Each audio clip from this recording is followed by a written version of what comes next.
우리 한번 앞뒤적으로 인사합시다. 오늘따라 더 예뻐 보이십니다. 이렇게 인사할까요? 오늘따라 네, 더 예뻐 보이십니다. 네, 네, 인사가 끝이 안 나네요. 계속 이렇게 하고 있네요. 네, 청년 시절에 저를 이렇게 지도해 주셨던 한 목사님과의 일화를 공개하고 싶은데요. 청년 시절은 원래 이렇게 좀 고민을 하고 조금 이렇게 도전도 하고 이렇게 여러 가지로 이렇게 부딪히는 시기가 청년의 시기가 아니겠습니까? 그래서 저도 나름대로 청년의 시기를 보내면서 어떤 여러 가지 고민을 해왔던 것 같습니다. 뭐 이런 고민 저런 고민 늘 어떤 고민이 청년의 시기에 늘 따라다녔던 것 같은데요. 그러한 일 때문에 저를 그 당시에 지도해 주셨던 목사님에게 그냥 이런 거 저런 거 이렇게 좀 털어놓았던 적이 있거든요. 목사님께 상담을 받고 목사님께 조언을 구했던 적이 있습니다. 그런데 그 목사님이 해주셨던 그 조언은 제가 잘 기억이 나지 않아요. 그런데 그 목사님이 해주셨던 한마디의 말이 아직도 제 가슴에 조금 남아있는 말이 있습니다. 그것이 무엇이냐면요, 이렇게 말씀하시더라고요. 종원 선생님, 그분은 저를 종원 선생님이라고 불렀거든요. 종원 선생님, 저한테 말씀하시는 것도 좋지만 이 고민과 이 이야기를 혹시 부모님과 이야기해 보셨나요? 이렇게 물어보더라고요. 부모님과는 이야기를 안 해봤었거든요. 그런데 그때 그 목사님께서 이렇게 말씀해 주시는 거예요. 종원 선생님, 종원 선생님을 이 세상에서 가장 사랑하는 분이 누굴까요? 그때 그 목사님이 이렇게 말씀해 주시더라고요. 부모님입니다. 부모님은요, 자녀를 사랑합니다. 그리고 자녀에게 가장 좋은 것을 주고 싶어 합니다. 그래서요, 부모님이, 물론 부모님도 실수할 수 있지만 자녀를 향한 사랑이 하나님을 정말 많이 닮아 있습니다. 그러니까 혹시 고민이 있거들랑, 정말 이렇게 중요한 결정을 해야 하거들랑 꼭 부모님이랑 한번 얘기해 보세요. 왜냐하면 부모님이 해주는 말은 진짜 그 다른 사람은 흉내 못해는 진심에서 우러나오는 조언입니다 라고 말씀해 주더라고요. 근데 제가 아직도 목사님의 조언은 다 까먹었어요. 근데 그 말은 저에게 좀 찐한 감동으로 다가와 있습니다. 그래서 제가 부모님과 이런저런 얘기를 많이 합니다. 맞아요. 그러니까 세상에서 정말 부모님만큼 저를 아껴주고 사랑해주는 분이 어디 있겠습니까? 또 어떤 날 이러한 일화가 기억이 납니다. 제가 청년 시절에 그 요로결석에 한번 걸린 적이 있습니다. 혹시 요로결석이라는 데 한번 걸려보셨나요? 어느 날 자는데 아픈 거예요. 나 화장실에 가고 싶은가 생각을 했는데 그게 아닌 거예요. 와, 이게 어떻게 사람이 이러한 통증을 느낄 수가 있을까 하면서 방에서 막 기어 나왔거든요. 막 기어 나오니까 엄마 아빠가 조금 놀라셨어요. 이게 무슨 일이지 했는데, 이게 저는 거의 그때 말을 못할 정도로 많이 아팠거든요. 온몸이 이렇게 말이 안 나왔죠. 그때 저희 아버지께서 충격에 먹으셨습니다. 그래서 아버지가 어떻게 하셨을까요? 저는 당연히 119를 불러줄 줄 알았거든요. 아니라 그게 아니었습니다. 저를 메고 차에 넣어서 뛰기 시작했습니다. 그래서 아버지가 직접 운전을 하셔가지고요, 그 막 응급실에 가야 되잖아요. 그러니까 아버지께서 이게 자동차 게임 같은 거 보면 막 차가 옆으로 가고 그러거든요. 제가 그걸 뒷좌석에서 조금 경험을 했거든요. 여러분, 담임 목사님 좀 부드러워 보이시죠? 예. 급하니까 강아지도 나오고요, 예, 뭐 소도 나오고요, 끼어들면 여러 가지 동물이 다 나옵니다. 지금 담임 목사 안 계시니까 제가 좀 합법적으로 까겠습니다. 지금 저를 이렇게 빨리 태워서 응급실로 가야 되는데 앞차가 끼어들었단 말이에요. 그러니까 좀 강아지도 좀 등장하고 엄마 개도 등장하고 막 많이 등장하더라고요. 그때 그랬던 적이, 그때 제가 뒤에서 사람은 다 똑같다 뭐 이런 생각을 했던 적이 있는데, 어떻게든 저를 응급실에 태워 넣어서 병원에 딱 놓았습니다. 놓았는데 저랑 아빠는 급한데 누가 제일 느긋거릴까요?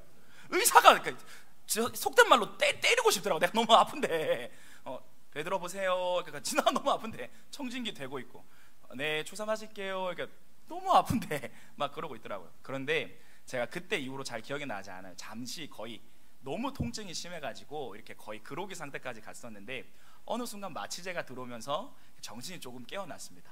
제가 이렇게 눈을 떠가지고 제가 본 첫 모습이 어떠한 모습이었을까요? 제 옆에 앉아 계신 아버지의 모습이었어요. 근데 그때 제가 또렷하게 기억납니다. 그때 아버지의 눈빛, 아버지의 표정, 그때 아버지가 그때 아마 기도를 하고 계셨거든요. 고개를 숙이고 제 침대 쪽을 잡고 이렇게 있었는데, 아마 좋은 건 아닌 것 같고요, 기도를 하신 것 같은데요. 제가 좀 움직이니까 다시 이렇게 말 걸고 하더라고요. 그런데 그 장면이 저에게 찐하게 남아 있어요. 그때 제가 문득 이런 생각을 했거든요. 아버지란 존재는 어떤 존재일까? 아버지란 존재는 어떤 존재이기에 내가 아픈데 마치 이렇게 본인이 아픈 것처럼 이렇게 마음 아파하시고, 참 그때 아버지의 분위기가 서글퍼 보였습니다. 이렇게 서글퍼 하실까? 라는 고민을 그때 잠깐 스쳐 지나가면서 했습니다. 여러분, 제가 서론을 이렇게 부모님의 사랑, 아버지의 사랑으로 조금 열어봤는데요, 여러분, 여기에는 아버지이신 분, 어머니이신 분, 부모 되신 분들이 많이 앉아 있습니다. 여러분의 자녀를 향한 여러분의 여러분의 사랑을 여러분이 아시지 않습니까? 부모님의 사랑이 하나님의 사랑을 가장 닮았다고 할 수 있거든요. 여러분, 오늘 성경에도요, 하나님 아버지의 사랑이 등장합니다. 그런데요, 하나님 아버지의 사랑을 설교하는 날에는 늘 제 마음에는 부담감이 있어요. 왜냐하면 하나님의 사랑은 실제거든요. 그리고 하나님의 사랑은 생각보다 너무 깊고 감동적이고 너무 크거든요. 그런데 때때로 제가 능력이 없어서 이 사랑을 제대로 설교 못했다, 저희 사역자들의 전문 용어로 말아먹었다 라고 이렇게 표현하게 되는 경우가 있어요. 또는 내가 준비를 조금 덜 했는 것 같아서, 내가 준비를 잘 못했는 것 같아서 이 하나님의 사랑이 잘 안 흘러가는 것 같은 거예요. 그래서 뭔가 말씀 가운데 하나를 발견하러 오셨다가 아무것도 발견하지 못하신 표정으로 일어나시는 것 같은 성도들을 볼 때, 그것만큼 사역자의 마음에 부담이 되고 짐이 되고 하나님 앞에 죄스러운 것은 없거든요. 그래서 제가 미리 좀 이렇게 성령님께 도움을 구합니다. 하나님의 사랑에 대해서 오늘 조금 설명을 할 건데요, 우리 성령님이 좀 역사해 주셨으면 좋겠습니다. 저의 어떤 말과 저의 어떤 한계를 좀 넘어서서 여러분의 가슴에 하나님의 사랑에 대해서 조금 이렇게 다시 한번 그려 주셨으면 좋겠는데요, 여러분, 오늘 아들을 향한 아버지의 사랑이 등장하는데요, 이 비유는 모두 다 아실 겁니다. 한 아버지가 있었고 두 아들이 있었습니다. 그런데 그 막내 아들, 둘째 아들이요, 아버지에게 요구하기 시작했습니다. 아버지가 돌아가시고 나에게 줄 유산을 미리 내게 주시면 좋겠습니다. 여러분, 그때는 가부장적 사회였기 때문에 아버지가 아직 돌아가시지 않으셨는데 유산을 요구한다, 상상하기 힘든 것입니다. 그러니까 어떻게 보면 참 10계명에도 하나님이 5계명에 뭐라고 했죠? 내 부모를 공경하라 라고 하셨죠. 그러니까 10계명의 정신에도 위배될 뿐더러 그때 당시 사회상에도 맞지 않는 일이 일어난 거죠. 그런데도 아버지는 그 자녀에게 이 재산을 물려줍니다. 그런데 이 아들이 어떻게 살았죠? 여기에서 딱 4글자로 요약하자면요, 허랑방탕하게 살았다고 나옵니다. 그냥 그 돈으로 할 수 있는 여러 가지 것들을 즐기면서 살았을 겁니다. 그런데 돈은 떨어지기 마련이죠. 돈이 떨어졌습니다. 그런데 그 땅에 참 이렇게 설상가상으로 흉년도 들었습니다. 돈이 떨어지고 흉년이 들자 민심도 악화됐고요, 그 친구가 사귀었던 모든 친구들이 다 떠나갔습니다. 그래서 자기를 도와줄 이 하나 없는 그러한 처지가 되었고, 결국에는 돼지를 치며 그 돼지의 사료죠, 그 열매를 먹게 되는 일까지 발생했죠. 그때요, 이 아들이 가장 잘한 게 있다면 무엇일까요? 뭔가 나 들린 것 같습니다만, 이 아들이 가장 잘한 게 있다면요, 그럼에도 불구하고 그 가운데서 아버지를 생각한 거예요. 내 아버지에게 내가 다시 돌아가야겠다 라고 결심한 것이 이 아들이 아마 정말 잘한 일 중에 하나일 거예요. 정말 중요한 일이거든요. 그래서요, 아버지에게 돌아가겠는데요, 그의 마음에서 그에게 소리치고 있었습니다. 그의 마음이 그에게 뭐라고 소리치고 있었죠? 너가 아버지께 다시 돌아간다고? 그 양심이 그에게 소리를 치는 거예요. 아무도 그를 붙잡아 말리는 사람은 없었습니다. 그런데 그의 양심이 그의 발목을 잡고 안 놔주는 거예요. 다시 아버지께 돌아가고 싶지만 그 용서받지 못할 일은 저질러 버렸고, 참 이 사회상으로 이해 안 되는 일은 벌어졌고, 그럼에도 나는 살지 못하겠고 곧 죽을 것 같고, 그런데 이 상황에서 생각나는 거는 아버지뿐이고 어떻게 해야 할까? 돌아가고 싶은데 내 양심은 계속 나의 발목을 붙잡고, 이러한 상황이 있는데요, 그때 생각난 게 있습니다. 이제는 아들로 돌아가는 것이 아니다. 이제는 종으로 돌아가겠다. 그래서 나는 그 집에서 일하면서 종으로 살면서 그렇게 내 생명을 연명해야 되겠다라는 결심을 하게 됩니다. 그렇게 무거운 마음으로 집에 돌아가고 있었습니다. 그런데 오늘 본문 20절을 보시면요, 참 우리를 감동시키는 대목이 등장하지 않습니까? 무슨 말입니까? 이에 일어나서 아버지께로 돌아가니라. 그 다음에 우리 목사님들이 참 강조하시는 본문이죠. 아직도 뭐가 먼데요? 거리가 먼데 아버지가 그를 보고, 다시 한 번 더요. 아직도 뭐가 먼데요? 거리가 먼데 아버지가 그를 보셨다라고 말하고 있어요. 이거는요, 여러분, 주의를 집중해서 한 사람을 기다렸을 경우에 나타나는 현상이 아닐까요? 아버지가 늘 아들이 떠난 그날부터 아들을 기다리며 나와 있었다가 저희가 여기에서 추측을 할 수 있는 거죠.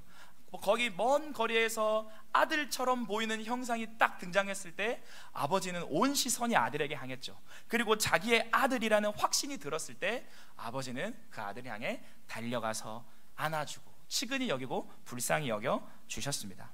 여러분, 우선적으로요, 여기에 먼저 나타난 하나님의 사랑은 첫 번째요, 결국에는요, 망가질지라도 아들이라 인정해 주시는 하나님의 사랑입니다.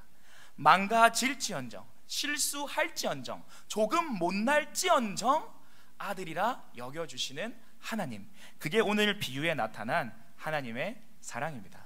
저도 아버지랑 싸운 적이 많거든요. 아버지랑 다툰 적이 많거든요. 싸우고 나서요, 제 괜한 자존심 때문에 절대 이제 말 안 한다, 절대 이제 화해 안 한다 라고 막 도끼를 품었던 적도 있고요. 아버지한테 큰 소리는 쳤지만 그게 너무 가슴이 아프고 후회가 돼가지고 공터에 혼자 앉아서 홀로 울면서 왜 나는 이 버릇이 안 고쳐질까? 왜 나는 가장 나를 사랑하는 그 사람에게 상처를 주는 걸까? 왜 다 참아지는데 부모한테는 안 참아질까? 라는 고민을 하면서 이렇게 참 많이 이렇게 솎아냈던 감정을 적도 있습니다. 그때 참 넌지시 아버지한테 사과한답시고 아버지한테 카톡 막 보내고 그랬었어요. 아빠 미안합니다. 내 진심은 그게 아니었는데 미안합니다. 그때 아버지도요, 멋쩍게 인사하십니다.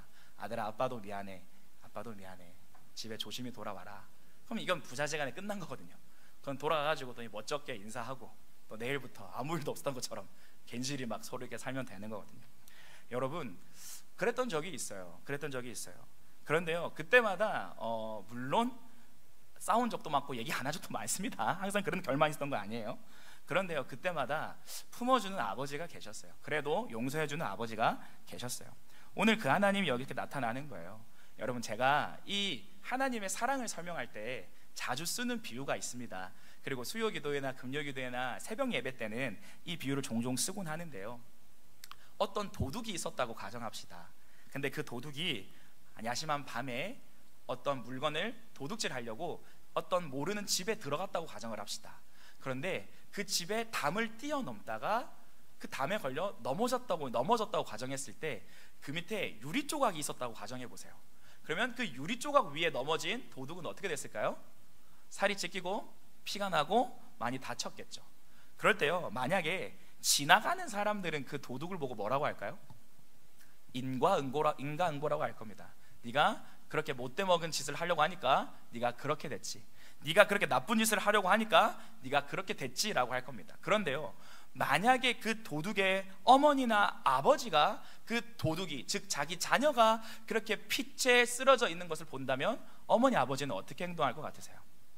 어머니 아버지에게 중요한 거는요, 내 아들이 지금 무슨 잘못을 하려 했는가가 중요한 게 아닙니다. 어머니 아버지에게 중요한 건 뭔가요? 지금 사랑하는 내 아들이 다쳤다는 거죠.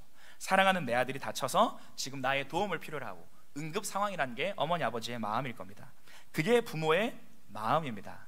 우리 하나님은요, 이렇게 망가지고 실수한 자녀, 즉 그렇게 하나님을 떠나서 방황하는 사람들이라 할지라도요, 그들을 기다리시고 맞이하시고 사랑하시는 하나님이라는 사실을 오늘 성경이 그렇게 입체적으로 이렇게 보여주는 거예요.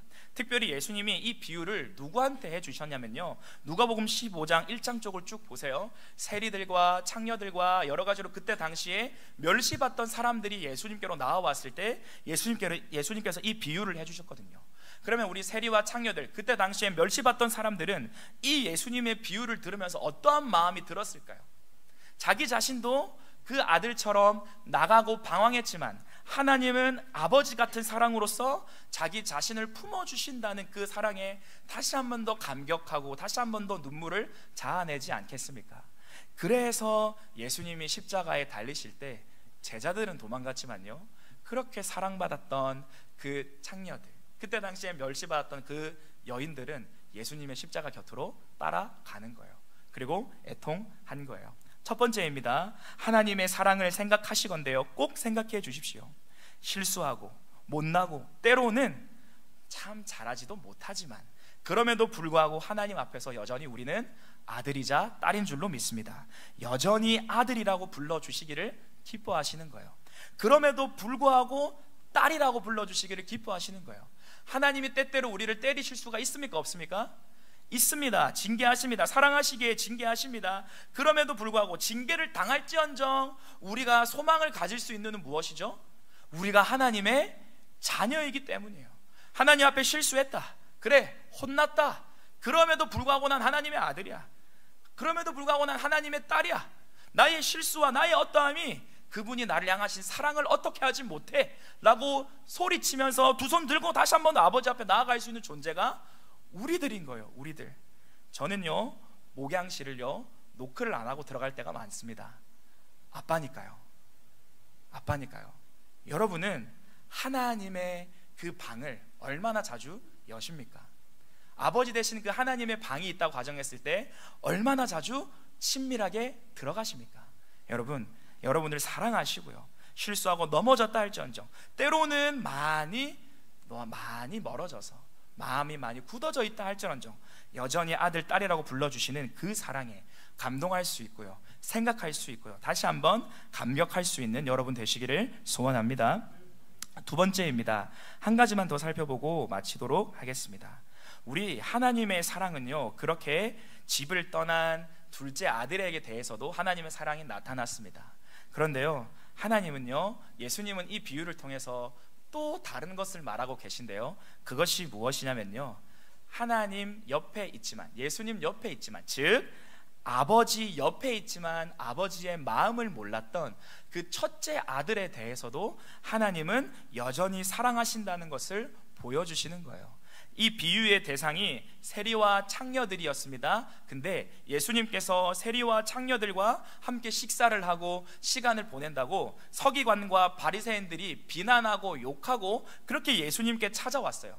그렇게 예수님께 찾아와가지고 불만을 터뜨릴 때, 세리와 창녀와 서기관과 바리새인들이 다 있는 그때에 예수님께서는 이 비유를 해주셨거든요. 즉 만약에 집 나간 둘째 아들이 세리와 창녀와 같은 그 당시의 사람들이라면요, 하나님의 옆에 있음에도 불구하고, 아버지의 옆에 있음에도 불구하고 아버지의 마음을 몰랐던 첫째 아들은요 바리새인과 서기관들을 향하고 있습니다. 첫째 아들이 무엇이라 말합니까? 부당하다고 말합니다. 억울하다고 말합니다. 나는 아버지 옆에서 다 일을 했습니다. 아버지가 요구하는 것, 아버지가 부탁하는 것까지 내가 다 일을 하면서 내가 아버지 곁을 지켰습니다. 그런데 아버지는 나한테 상 한 번 차려준 적이 있습니까? 나를 위해서 잔치 한 번 벌여준 적이 있습니까? 그런데 이런 나를 위해서는 밥도 한 번 안 차려주다가 저 정신 나간 둘째 아들, 저 아들이 돌아오니까 왜 저 애를 위해서는 잔치를 벌여줍니까? 밥을 차려줍니까? 하고 아버지 앞에서 뻥 터뜨리는 거죠. 그때에 아버지가 어떠한 말씀을 첫째 아들에게 했습니까? 후반부를 보면 나오는데요, 나는 너와 항상 함께 있었으니 이 모든 것이 다 내 것이로되. 여러분, 이 말에 담긴 예수님의 마음은 무엇이었을까요? 내가 네 옆에 항상 있었고 내가 가지고 있는 모든 것은 너 것이었는데 왜 그 밥상 하나 때문에 네가 분노하느냐.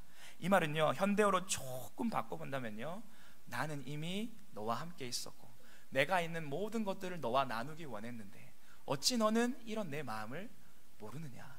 아들아, 어찌 이런 내 마음을 헤아리지 못하느냐라고 말하는 것과 같습니다. 그때 당시에 서기관들과 바리새인들, 하나님이 그들에게 하나님의 말씀을 맡겼죠. 사랑하는 하나님이 너무나도 사랑하셨던 이스라엘 백성들, 하나님이 온 마음으로 사랑하셨던 이스라엘 백성들에게 말씀을 가르쳐주는 존재로 서기관과 바리새인들을 택해서요, 얘들아 너희가 내 아들 딸들에게 내 말씀을 가르쳐라고 했죠. 그런데 그들은 어떠했습니까? 하나님의 정신과 하나님의 사랑과 말씀을 가리키기보단 그 율법 조항을 세밀하게 함으로써 짐을 지웠다라고 예수님은 평가하고 있습니다. 또한요, 자기들은 지키지 않으면서 자기들은 뒤에서 딴짓하면서 그 백성들에게 채찍질을 가했다라고 예수님이 평가하고 있었죠. 그렇던 사람들이 서기관과 바리새인들이었습니다. 그런데요, 오늘 그러한 서기관과 바리새인들을 비유하는 비유에서는요, 하나님이 이렇게 말씀하시는 것과 같아요. 나는 너와 항상 함께 있었고 내 가진 것은 다 내 것이로되. 그럼에도 불구하고 그들을 하나님이 사랑하셨다는 거죠. 그 서기관과 바리새인조차도 하나님은 품으셨다는 거죠. 그런데 이 서기관과 바리새인들, 말씀을 맡은 그들이 어찌 하나님의 마음에서는 그렇게 멀어져 있던 걸까요? 너무 이상합니다. 하나님의 말씀을 매일 메우고 매일 암송하고 지켰던 그들이 어찌 하나님의 마음에서는 멀어졌던 걸까요? 하나님의 말씀에 하나님의 마음이 반드시 녹아져 있는데요. 여러분, 한 목사님이 책을 지었는데요, 그 책 제목이 사랑한다 독사의 자식들아 라는 책이에요. 다시 한 번 더요, 사랑한다 독사의 자식들아 라는 책이에요. 우리 하나님이요, 우리 예수님이요, 그 서기관과 바리새인들마저도 사랑했어요. 사랑하지 않았더라면 이 비유를 하실 이유가 없습니다. 그냥 평생 못 깨닫게 아무 말씀을 안 하셔도 됩니다. 하지만 그들에게 이 비유를 주시는 이유는요, 깨닫고 돌아오라는 하나님의 마음이죠. 말씀을 맡은 자로서 내 진심, 내 본심을 깨달으라는 하나님의 절규입니다.